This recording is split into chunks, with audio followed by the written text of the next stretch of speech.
Horner ne voit pas Verstappen et Red Bull en favori, surtout après ce que nous avons vu au Brésil et au Qatar. Donc Mercedes est toujours en avance sur Red Bull chez les constructeurs de 5 points et Horner ne pense pas que son équipe et son pilote soient les favoris avant cette fin de championnat. Non, absolument pas. Oui, nous avons un avantage de points chez les pilotes et un désavantage chez les constructeurs. Il y a encore 52 points dispo pour les pilotes, et évidemment beaucoup plus pour les constructeurs, 88. Il y a encore 2 courses à disputer au cours de ces derniers week-ends, et nous sommes certainement loin d'être les favoris, surtout après ce que nous avons vu au Brésil et au Qatar. Horner pense qu'avoir remonté l'équipe et amené Verstappen au titre serait ce que Red Bull a fait de mieux en F1. Je pense que ce serait notre plus grande réussite depuis l'arrivée de Red Bull dans ce sport. Je pense que cela éclipserait même ce que nous avons fait à l'époque du V8. Bon, il exagère peut-être un peu là quand même, hein. Avec la façon dont Max s'est développé et le niveau auquel il pilote, c'est phénoménal. Il a fait des courses fantastiques cette année, je pense qu'il le mérite vraiment, j'espère juste que nous pourrons lui donner une voiture qui lui permettra de le réaliser.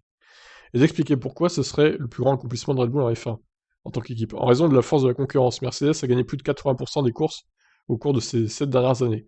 Ils ont été la référence et ils ont frappé un grand coup. Alors si on peut être en mesure de briser cela, et si on peut être en mesure de les défier à ce stade de l'année, ça permet de montrer dans la vie que tout est possible. Nous allons nous battre, car sinon nous pourrions aussi bien leur donner les trophées maintenant. Oui, c'est sûr. Après, bon, ils ont mis énormément de temps à Red Bull à revenir au contact de Mercedes, donc ça serait bien pour eux, évidemment, hein, qu'ils gagnent le titre. Ça ferait du changement, etc. Mais bon, au final, il semblerait quand même que la Mercedes soit un peu mieux en cette fin de saison que ce qui était prévu, donc bon, bah écoutez, à voir, hein. Tout est possible, encore une fois, en F1. Un crash est vite arrivé, une safety car mal placée, etc. Donc bon. Par contre, quand il dit que Red Bull est pas favorite, je sais pas s'il le pense vraiment. Mais sur le papier, il a pas forcément tort, pour le coup.